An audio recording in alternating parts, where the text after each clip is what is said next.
I'm very pleased to welcome all of you today, and I want to introduce our special guests, our speakers of today's interview. It's Cris Vega, Senior Technical Executive Producer at IO Interactive, and Anca Iordanescu, PhD Computer Science and Vice President of Engineering at Store of the Future IKEA. And hello, colleagues. It's very nice to see you here. And I'd like you to introduce yourself. Please tell us some words about yourself. And of course, maybe just don't forget to explain this collaboration, IKEA and IO Interactive. I mean, our viewers must be dying to learn how come these two brands can coexist within this talk. Anca, would you like to go first?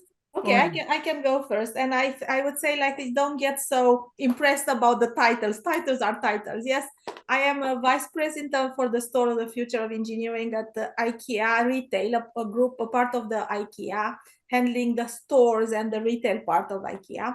I have been working at IKEA for 7 years, very soon, in different roles. But actually, I'm holding this position for the past 5 years. In the Store of the Future, actually, I joined a year ago, and I'm actually very proud with the movement we are doing, changing the digital landscape for our stores. Also, what you would need to know about me, that I am co-founder of the Women in Tech in Sweden, and with a great team of very engaged women, we try to change the way that our women in the region and the future generation are engaging in the technology. I let you, Cris, to say why we are together, because then I'll spoil all the things. But I have a background in engineering. I have been working in telecom for some time at Sony Ericsson, at Ericsson. I have been shortly for 2 years working at Maersk Line. Maersk Line is a shipping company in Denmark. And then I moved to IKEA since 2017. Cris? I'm Cris, and as Anca, I have a background within technology. I'm an engineer and I work as a programmer. And thanks to life, I moved to managerial positions, mostly within video games. I worked in companies like IO Interactive, Square Enix, and also more tech-oriented gaming companies like Unit. I think it's game engines.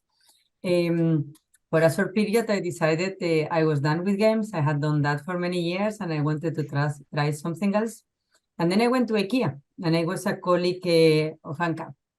I was taking care of automation and to speed up things. IKEA makes a lot of software, and then there was a digital transformation going on that started with Anca and I, like, together with other people driving it.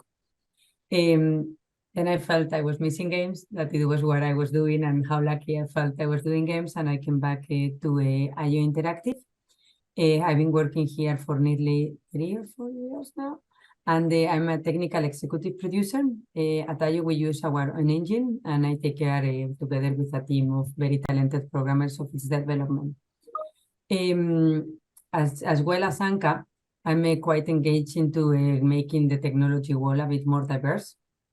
I work with initiatives to include to teach refugees and newcomers to Sweden to get training and a possible job within technology, as well as women, LGBTQIA inclusion and diversity in the workplace. And then the hardest job I do is I'm a mother of 2, and that also is very good for learning project management.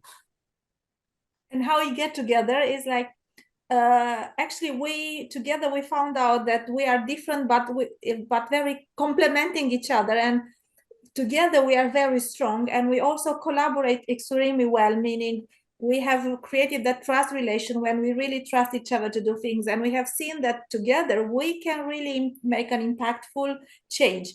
So we started like 2 or 3 years ago to speak together, initially to small communities in our region, but then we grow, and then we see the impact and the eagerness around the women and other people around us to create this network and join our talks.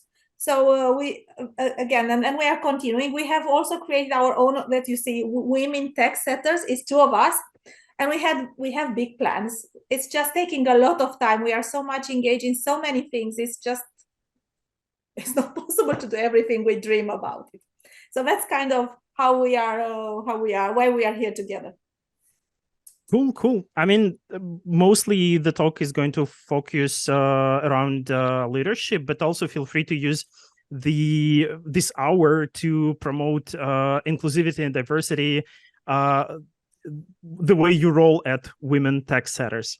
Well, thank you for these introductions, guys. Very, very cool to meet you. Very cool to have you. I appreciate you finding time. Let's start with basic definitions. Since we decided that it's going to mostly revolve around leadership, do you have your own definitions for leadership? How do you define it? Where you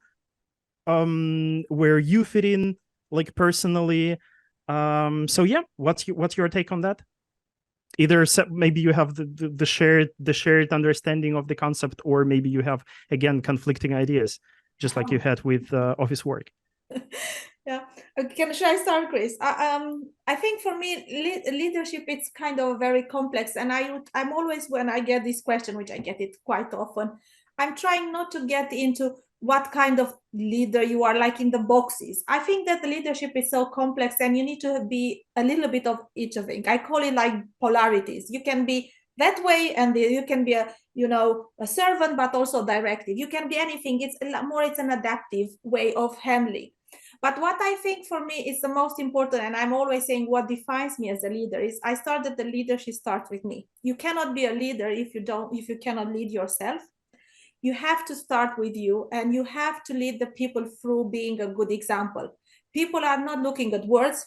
People are looking at the things you are doing in your career, in your life, in the way you treat them.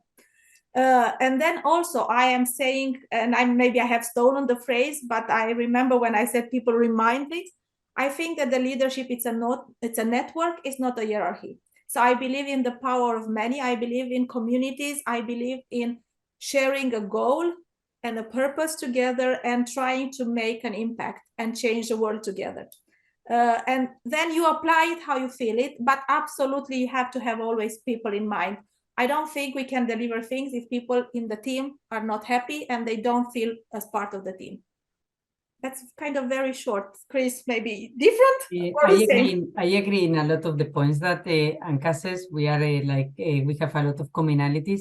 And to add to the message, when we are kids, I think we will always talk treat others as you would like to be treated.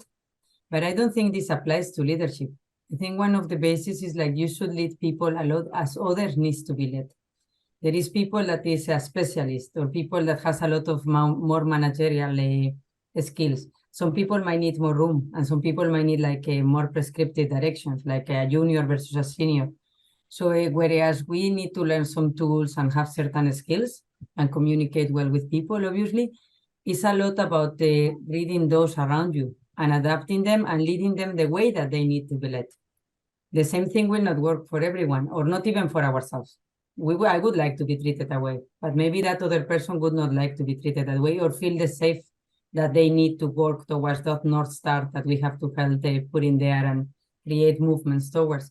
So I think it's leadership is not a one person and that person and everyone will follow. It's as Anca mentioned, it's a network, and it's about bringing the others along. Are you saying that it comes down to maybe being extremely perceptive, right, to the people around you, and in a way letting them define what kind of leader you become, depending on what they need? Yeah, there's a whole theory about adaptive leadership. You have to understand what the other needs and how you can support there. But also what I think, again, leadership is so complex, and it comes that you have something in you, but there are also tools that you can use to move around this complexity. But I think, as you said, it's not one, it's not a t-shirt shape. It's not one size fits all. You need to find, the relation and the things that you can improve in any relationship you create. But also for me, what is important is also to acknowledge that I don't know everything. I'm also on a learning path, and everything I'm doing is to improve myself. Yeah. Also, a lot of things about creating movements and people to trust you. And trust has a big component of communication. I mean, also like as the size of the team grows, you need to do things through others, because first you lead a team, but then you lead managers, and then managers of managers, and you have to find the multipliers of yourself. And it's not the same like when you start a career as a leader. Usually it's a smaller teams, and then you're part of the team. But the more the distance increase, then the communication is different. Then you communicate to people that maybe has a common language to you, but maybe like you don't speak the same language of a specialist anymore. So then there are ways to make that people feel safe and to believe in the quest that you are on and that you need them to be part of. And then it's about adapting to the different needs, reading the room, the audience. I mean, I think it's like any management about leadership that people goes, they teach people this profile, the things like the NPG person or a specialist, and what motivates people.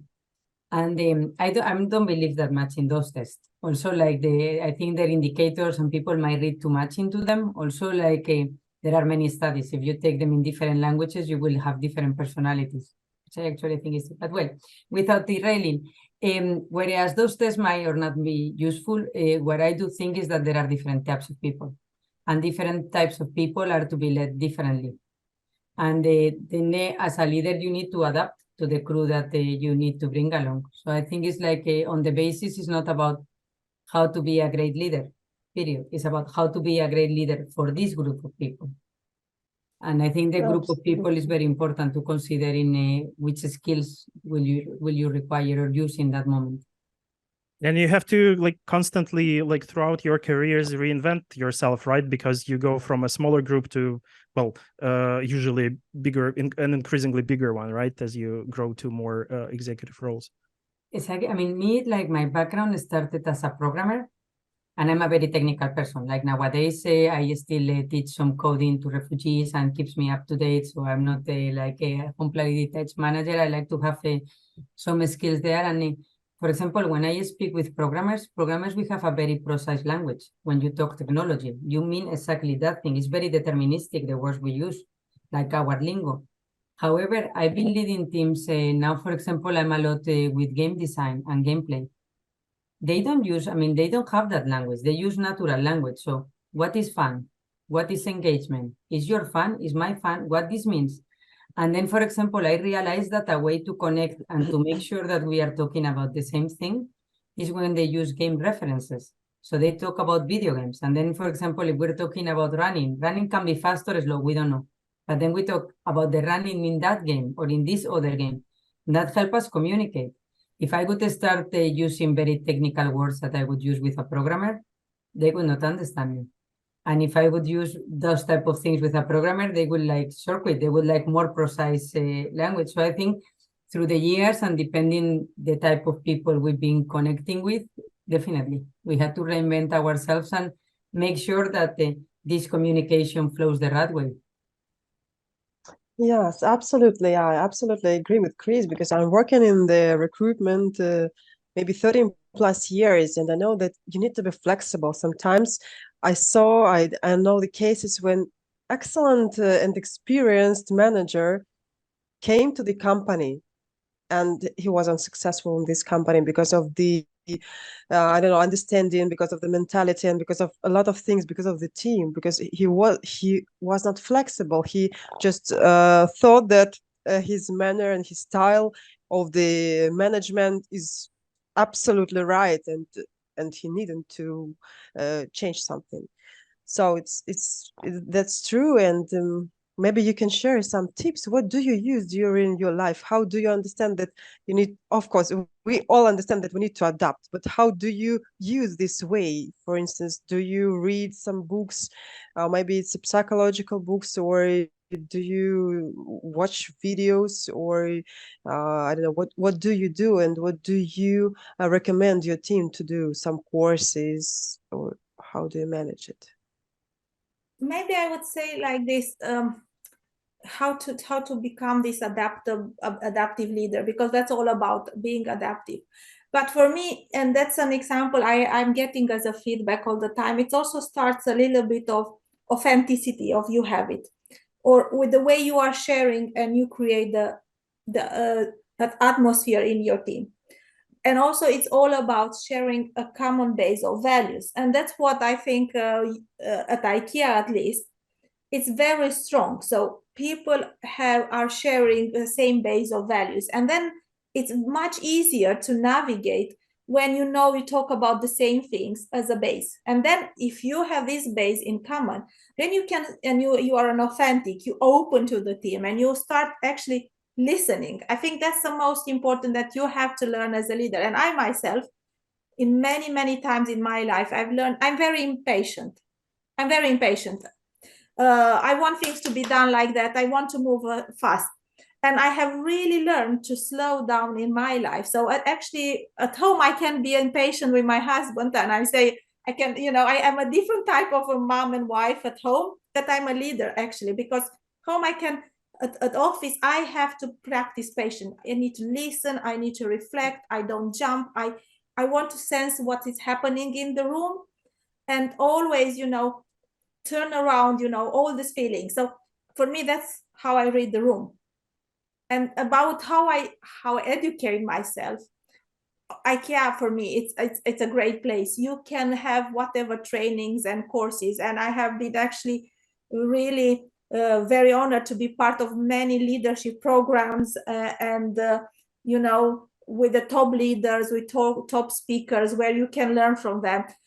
But also it's about you reading and reading books. And I remember when we started this transformation, and I forgot the book, I have it somewhere, was something about how to lead in a non-management, not being a manager, just being a lead. Try to create this kind of greenfield organization where everyone is a leader and take different role. And of course, this is extreme and you cannot implement it, but just shows the mindset that you should have when you come into office, how I can be a leader without actually being a manager, which is very important. So for me, that was kind of a change of a mindset.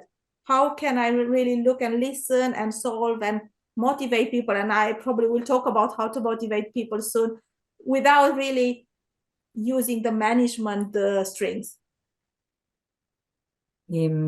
I once again agree with Anca in many of the things she said, and more to the point about how I educate myself. Like, of course, when I transitioned from a specialist to a managerial roles, that was like about 15 years ago. Then it was a lot of courses, and then I read 2 books that actually have marked me through the years. And then I read a lot of books, actually. Like, I like to nerd about sociology and project management and leadership. So I read a lot of those books. But the 2 that I would recommend is one for first-time managers. There is a book called The First 90 Days. And it's actually like when you get a job, what to do the first 90 days. And then it actually explains some things that are quite obvious, but it has some exercises to self-reflect and also find your new relationship with like the company. Usually new team managers wants to impress the boss, and then they are like very hard on the team. Then they learn a lesson.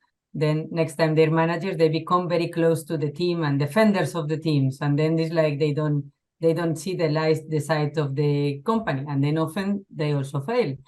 So then it has to be about finding that balance. So that book is a good entry to leadership and managerial positions, the first 90 days. And then the other one that I think is a book that not only leaders, but probably everyone on this planet should read is like Crucial Conversations. It's a book that is like for managers, is often referred as how to have a difficult conversation. Sometimes we have to give negative feedback, or we have arguments, disagreements. To the extreme, you have to let go people. And this book explains a lot, like you can tell anything to anyone if you create trust. You have some common goals and a common purpose, and you have respect. And then sometimes people triggers their fight or flight responses, how to get back to a safe place. And it applies a lot to the work life. I mean, like we are working, like how do you take things personal? Also, like sometimes leaders, they have their teams and they have their own agenda and it's about winning. Then you will never win. It's about doing the right thing for the company, for the people, having a purpose and being able to elaborate on those. And that book is very useful and very enlightening. And I think it's good for leaders, managers, specialists, or anybody, because we have conversations all the time. I mean, we communicate and we do things through others through communication. And this book is very clear and it's super useful. I think I read it 2 or 3 times, like here and there. I read it twice, and then I had the audiobook, another one. It's a very good book. And of course, both Anca and I, we speak in many conferences. Nowadays, there is a lot of online things, but there is still a lot of in-presence. And every time I go to a conference, I get a chance to listen to amazing people and people that I admire. And there is always interesting things to learn and to reflect about. Like I thought about this, but I saw it from that angle. Maybe that angle is interesting. So there is always that I go to conferences. Usually I spend like the following weeks researching about things that I read here or listen, and I found interesting or surprising somehow. So there's a way to continuous learning. There is always things to improve, always. Cool. Some tips on how to spend the first week post-conference from Cris. Yeah. Okay, thank you. I think we can move on and just discuss how to resolve conflicts. So, on your opinion, maybe you have some cases and you can tell us about them. I think Anca touched it a bit before, that you have to have some common things, the values. The values might be something to always stand on, but it can make I think like culture, values is something that unifies people, but also like usually people working in a company wants the success of that company and the success of the project, whereas we might disagree on this. There is this other greater good that we surely can agree. So then I think in many cases is to bring a conversation to that arena. I mean, when there is a disagreement, there is a disagreement. People usually don't mean bad. There's never like, I mean, in very, very few cases, I have found ill will. People just see things differently and they think they're doing the right thing, same as you. So then one thing is acknowledging that and trying to find what unites us, how to set a common purpose. The purpose might be different. We might all want to resolve a task or to go to do a project, but our reasons are different. That's why we are seeing differently. So once we reason towards that common goal, people usually goes into a working mode or solution mode. And then when you find that moment is when people will start collaborating and then you will start leading them and they will start wanting to go to the same place. But first and foremost is defining that common place where you want to go. And in many cases, people get trapped into the how to get there. And then is when the problems arise, because we might have different ways to go there, but in the moment that we agree that we all want to go there, the things become very easy, because then we all go into a solution-oriented mode. And then it's a safety of place, because we are in the same boat. Before we might be in different boats, even though we might want the same thing, or we want the same boat, but we are different teams wanting the same boat. So I think like any conflict resolution starts by having this common understanding of why we want to resolve it and that we have a common purpose. From there, the rest flows, in my opinion, to a bigger or lesser degree, of course. But and at IKEA, you know, Cris, we say, let's put IKEA hat. We always say, okay, let's stop a little bit and put IKEA hat where we want to go. Also, we say we are together in that, because together we need to solve the problem. But where I think, for me, more like it's a psychology of the game in the conversation. In any conversation, of course, you need to be respectful. First of all, you need to have a professional and respectful conversation, no matter if you have different opinions. I personally actually enjoy having people with different opinions, because it always brings me a different point of view. So and I'm starting from the point that everyone wants to do good, and I never think that someone wants to do bad. So I start from that perspective.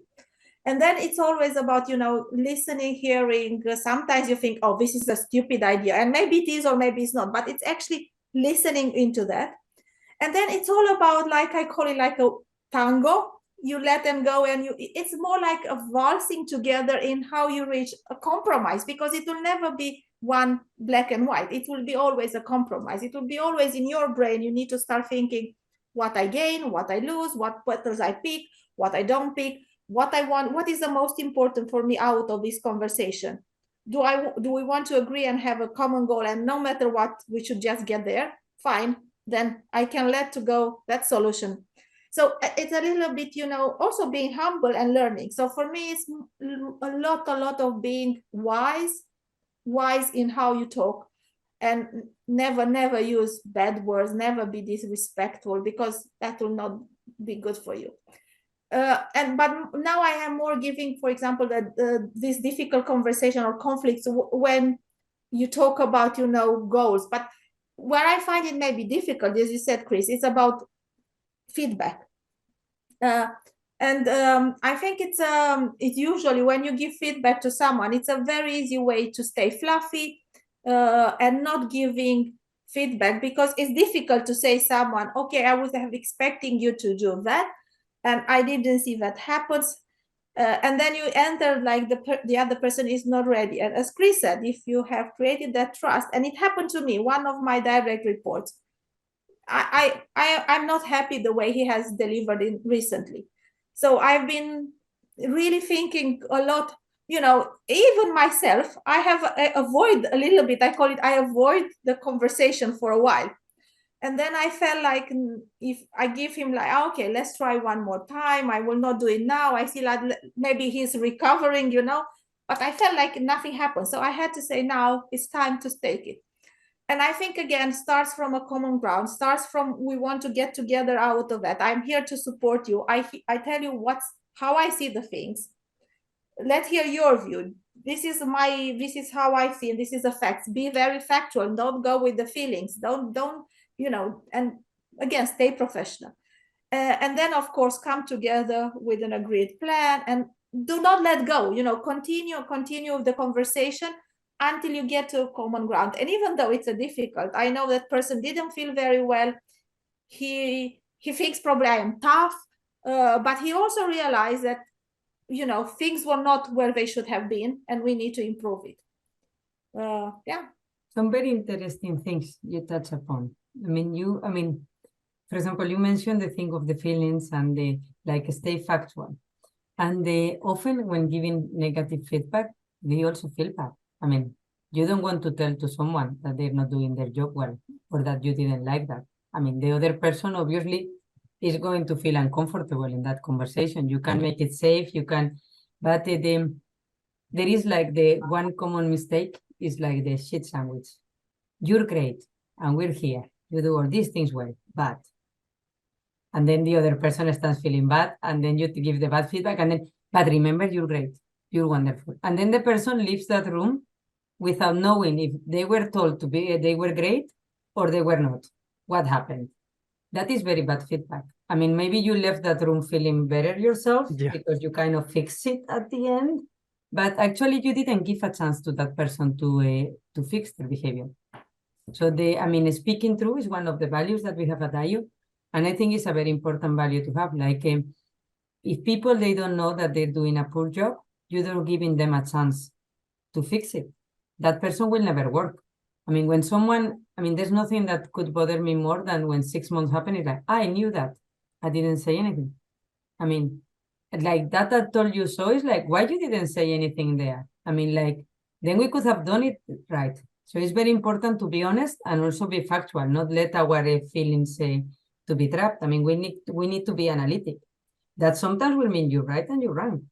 Because a lot of people see social leadership and these things about the winning or being right, and it's not about that. It's about analyzing the problem and find the right solution, but that right solution might not be ours. And also having this conversation, sometimes the other person, you might be sharing some facts. The other person might bring some story that you didn't know, some sides of the, and then you have to also be ready to accept that. But if you have collected your facts you're sure of the feedback that you're going to give and it's going to stand on, you need to be honest. It's okay to sell to the person, look, you are all these things. Like usually it's like a circle. And then this small thing of you needs to be fixed. And it's true, you are all those good things. But today we're going down, don't remember those good things of you. But we're all going to talk about this. And then you talk about that and make sure that the person understands that that needs to be rectified. And if the whole circle is bad, maybe that person should not be part of your team. But if that person has a lot of good things, is contributing, and there is something to be refined, then talk about that, be honest, and speak true and be clear. Because there's nothing worse than feedback that people don't know what happened. That is actually a failure as a leader. Even though the person might feel well and you might feel well, that's worth for nothing. And maybe now I want to throw a little bit, it's like I wanted to throw it in like for the thinking. Someone asked me, you know, as a leader, we all try to create this circle you talk about, Cris, and trying to be perfect everywhere. And then I have someone challenging me, okay, I have these qualities of a leadership, but not all are perfect. How do you want me to be mediocre around the circle, or do you want me to be excellent in one thing? What is the best thing? And I haven't found an answer. Is it better to be, you know, I'm brilliant in communication, that I should be really going and actually be the best communicator ever, and I can be not good in, I don't know, other things? What is better to be? It's in the team configuration you are building. Do you want to have people that are good at everything, or are perfect, almost perfect, or someone that are going up? I don't know. Maybe for the next time when we meet to discuss it, like pros and cons. Well, I think the T-shaped profile that is so usually taught in DevOps and Agile, it also applies to managers. We need to be like average in most things. Maybe there are some things we stand out.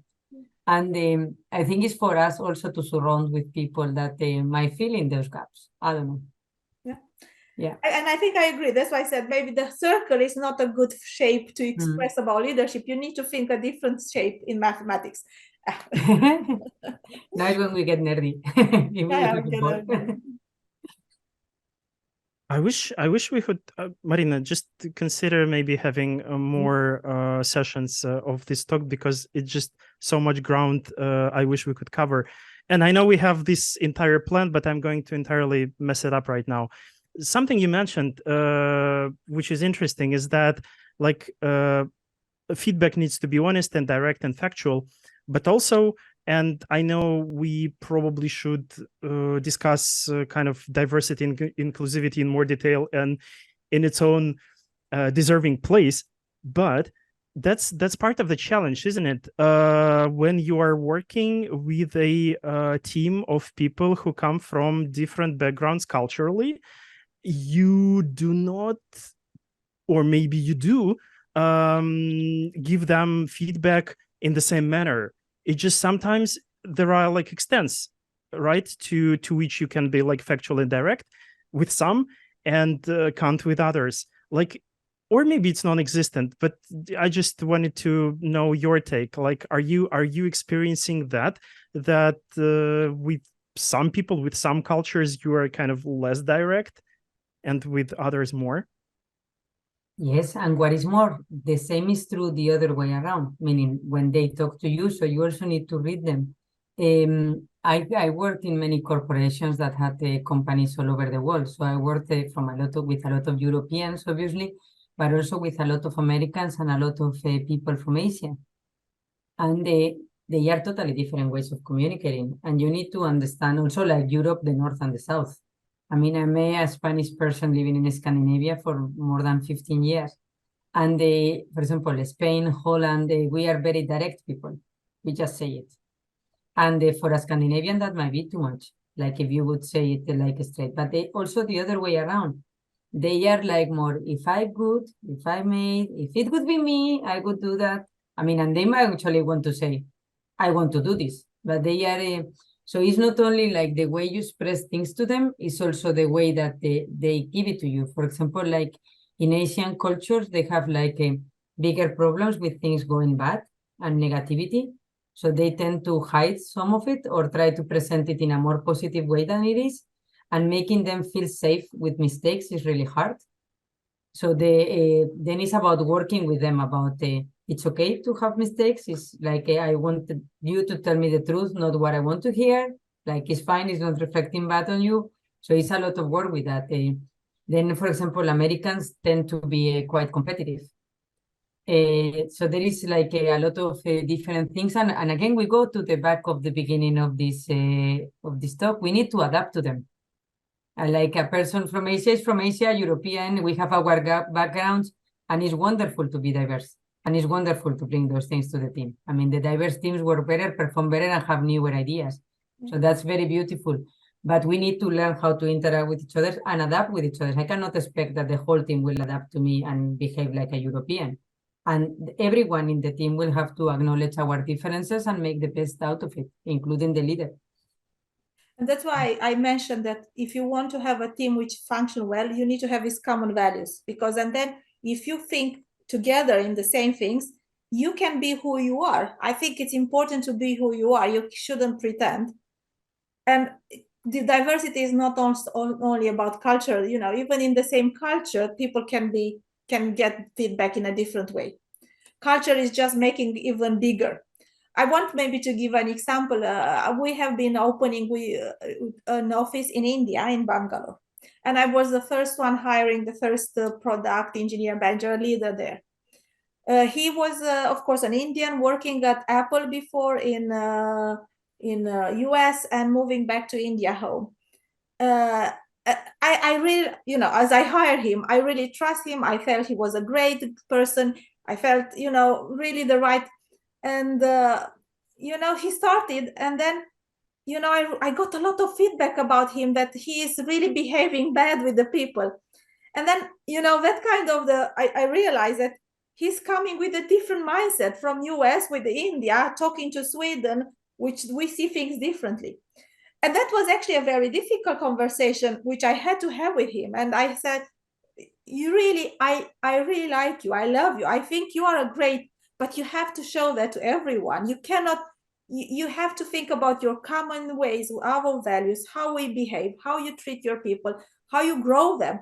So I think I met him actually after 2 years. I met him last week in Sweden. And he said, I remember when you said, I love you, but you let the others to love you now. And I say, but I like you, I trust you. Let the others to see the good things you are bringing into it. And I have started changing myself. So that was also a difficult conversation about how to lead, but also about culture. And I can probably talk forever. India culture, we really see a difference in the way they see the promotion. For example, Swedish culture, it's very horizontal. It's a very flat organization. Leaders are very humble and actually, again, people leaders, more leaders and managers.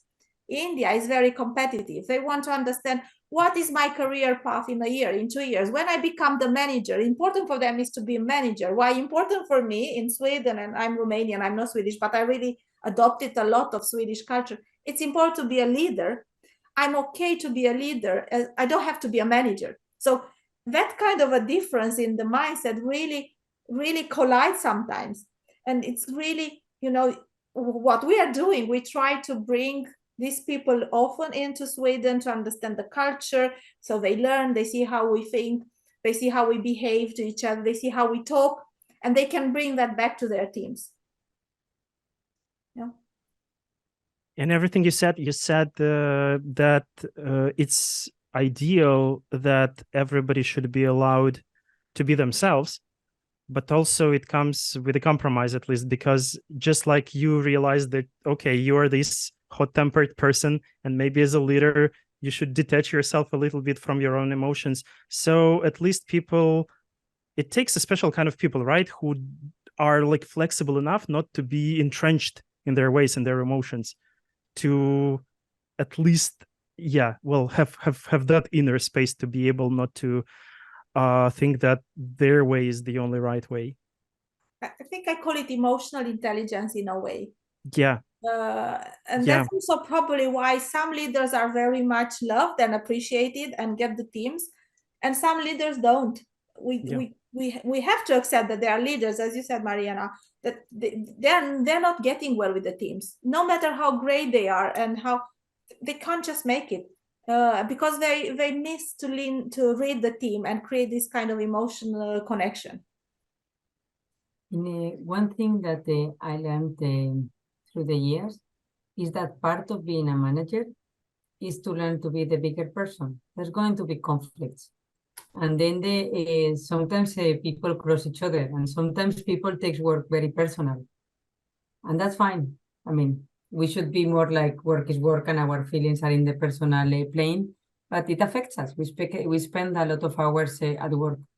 It's not a place of egos. It's a place of being the bigger person. And usually it's the manager that needs to take that step. That doesn't mean the manager is not right or wrong. Or it's just that sometimes that approach and that step needs to be given by the manager. That doesn't mean you are not yourself. But it means that when it comes to collaboration with others, like your emotional intelligence needs to kick in, and you need to, like, part of yourself needs to be able to do that. Otherwise, you could get into conflicts all the time. As being only one and being the visible one, of course, a lot of people will have a lot of opinions about you. And a lot of people will question what you say, what you do. And if you could get crossed every time there is a comment that you don't agree with, you would last as a manager half an hour. So it's even though you should be yourself, and I think like authenticity. I mean, we of course have our work personas. I mean, I'm many things on top of being a technical leader. I'm a climber, I'm a mother, I do a lot of things. But my persona that is at work needs to be, in many cases, the bigger person. Needs to say, okay, this happened, or this happening to be, and not take sides. Try to like detach your ego from it and try to do what is best, not what is best for you. And that's hard, but that's part of being a leader. That's just a strategy, good advice, just about happiness, right? Not just about being leader. Marina, I think we can get back to the plan, the big plan. Okay, yes, and I've just checked questions. We have some questions from our viewers, so I can combine it, because the next question, our question is how to motivate leaders, how to motivate your leaders. And we have one question from the chat. I'll read it. What are the difference in motivating leaders versus team members? Maybe we can discuss two in one. Yeah, we can. So at least I can start saying how I motivate my team, and how I think maybe we touch a little bit in the beginning. It's about setting up the common goals. It's about how we present the goals. I'm personally very passionate about technology, about things. And I can give you the example of when I took over this area, which I'm leading right now. It was an area, even though it was like very interesting for me. I had a passion. I wanted to do this area since I joined IKEA. So I said, this is where I want to be. But I enter in an area where people say, but we don't have any accountability here. We should be an umbrella. And I say, no, wait. What about my passion about that? Can I show you my dream? I said, and I started actually sharing my dream about how I want to transform, and talking and explaining. And it was really from the heart. And if you put your dreams, your vision, your technology, and then how we want to make the impact, and how we want, and when I say dream that in 2030, you enter an IKEA store and you will be blown out by holograms, by virtual assistant, by holographic, but whatever you want to be there, and you have done that. What do you think about it? That's cool. Okay, so that's in our hands. We can do it. So actually showing the dream, showing how we get there, and make them to feel that they can make the change. And that's for me how I motivate the leaders with me. But that requires good communication. That requires you to show that you are vulnerable. You don't have the answer. You need them to do the way, and also to acknowledge that it's a hard way forward. It's not that I am here and you just, actually the beauty is that it's a hard way, because it's so much rewarding to make it. And speak with passion. For me, I think passion, it's a little bit, someone told me sometimes I'm too passionate. I don't know if I took it as a good, I took it as a bad at that time. I felt like he says that I'm too emotional, but actually I felt that it's my strength to be passionate about technology, about change, about people. And I am now proud to say I'm passionate about many things. It's a good way to look at being hot-tempered, right? I mean, it's a positive side to the same thing. Yeah. I think like of course, you need to motivate people to come on board in the boat with you and go to there. And as Anca mentioned, it's about the dreams and to make them part of that. Completely agree with that.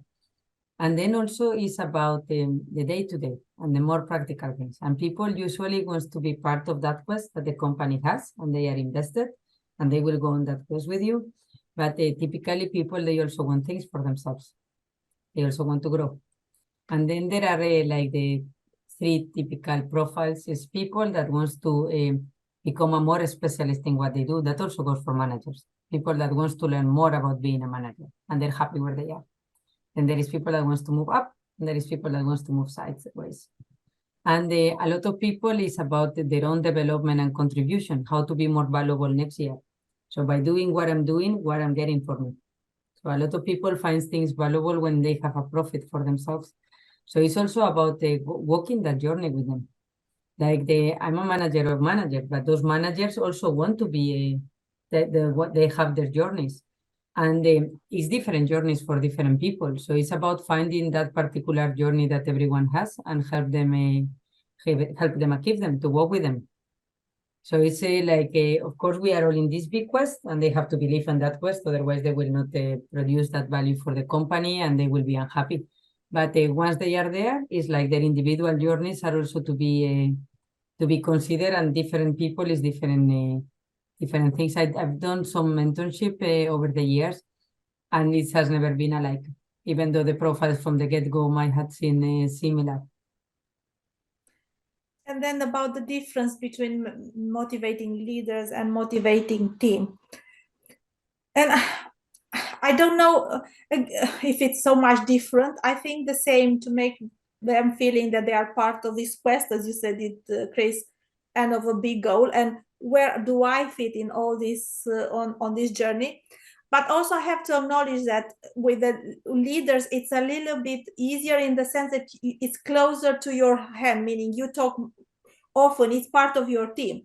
To actually motivate, when you have a big area like 100 people, you need to be on the ground, you need to be accessible, you need to be visible, and you need to kind of, in a way, walk the talk, be there to explain, because they need to learn the language you are using. For example, especially when we do a transformation, we talk about mindset change, you talk about your new energy engineering concept, engineer culture. You need to be there so they understand what are you talking about. Else there is like a parallel to conversation. They are very much, let's say, if you talk about a team of developers, they're so much in their small product, as we say, development, while I'm talking about big things, about we need to make store to be, and they say, where is my piece fitting into it? So again, you need to be on the ground, but also they need to listen to your words. What I also seen very often is like people don't read things. So we have published 1,000 things about transformation, about what we are doing, and the questions are still coming. No one takes the time to read it, and sometimes I get annoyed. We did publish it, no one is looking, because people want to meet and see and hear what you're saying, and then you create this trust. Exactly. That's also that's the word, trust, because it's not the same to motivate leaders that are in your same team, like your direct reports, that motivate a leader that is out there, or someone that is with different, farther from you. Usually, your immediate team would be typically no more than 10 persons. Typically, that they multiplies, but those 10 persons, usually you have a circle of trust. Yeah. And usually that people will have a very similar set of information that you have. As Anca said, maybe they don't read, but you've been in the same meetings, you've been sharing. And then to that person, you can speak very true. And you can be honest, and they understand and see the problems and the domain the same way as you do. If it's a leader in another part of the organization or a specialist that is very far from you, maybe there are things that they're not ready, you're not ready to share with them, or actually will be very complicated for them to understand. So when you look at the same problem or the same domain, you're seeing different things. And that trust is not the same that you have with your immediate team. So your immediate team should be quite easy to motivate if they're leaders. Like if we're talking like your immediate team is a specialist and then you want to motivate another lead in another organization, I think it would be more like a mentorship or a different ballpark. But the people around you should be in your circle of trust. You should know what they want and they should understand what you are going to pretty well. So that should be quite easy when you understand the journeys and they understand everything. I have a question, and I don't know, Marina, do we have a lot of questions from the viewers, or I can go ahead with mine? I think you could go. We have some questions, but I just quickly, we don't have a lot of time, unfortunately, but I just wanted to quickly ask, you are not, of course, randomly given team members, right? You select them somehow, you build a team. So it's about being perceptive to them, but it's also about like structuring who you have, what kind of team you are. So if you guys could maybe just very briefly discuss how it is that you build the team of leaders around you, and yeah, probably it's a special kind of people that you're looking after, and like a bigger team, how do you put together them? Are you going for diversity specifically, or is it better to try and maybe only select people who are in some ways more like you, who already speak the same language as you do, unless it's your Bangalore office in India? I don't know, Cris, you want to start or should I? I mean, over the years, I've been both. I've been fortunate enough to select people in my team and do recruitment and recruit who I wanted to. But I've been also given a team, and then you inherit that team from somewhere. For example, I'm a firm believer of diversity. In the current position, I work in video games, and we're working making a game engine. That's a very male-dominated area. White and middle age. It's like all the CVs we get most of the time are like that. I try to get diversity in from wherever angle.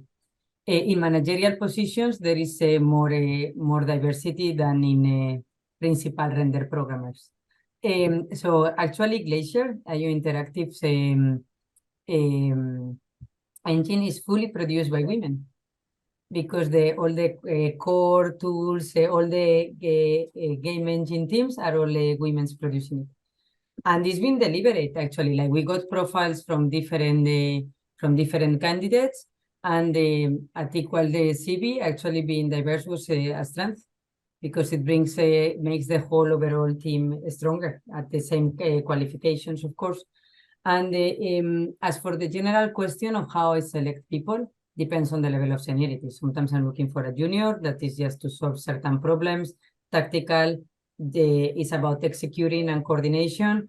And then I'm looking for more senior people that is supposed to deal with problems, organizational, team problems. I mean, it's like the usual thing, right? Task, project, team, company, organization, depending on which level, there are more complex.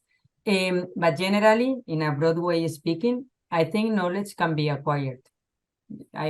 People can learn, can read books, we can teach them, we can learn from each other. That's knowledge, that's facts.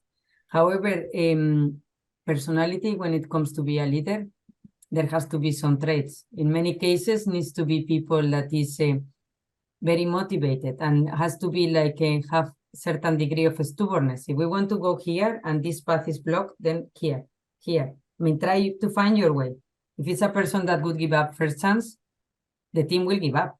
I mean, if we have to cross a river full of killer fishes and some bears are coming to eat us, who would you follow? The one that said, yes, this is hard, but you have this strength, let's beat a boat and we're going to make it. Or the one that says, oof, those killer fishes, and the bear, I don't know, like this is hard, I don't know how we're doing this.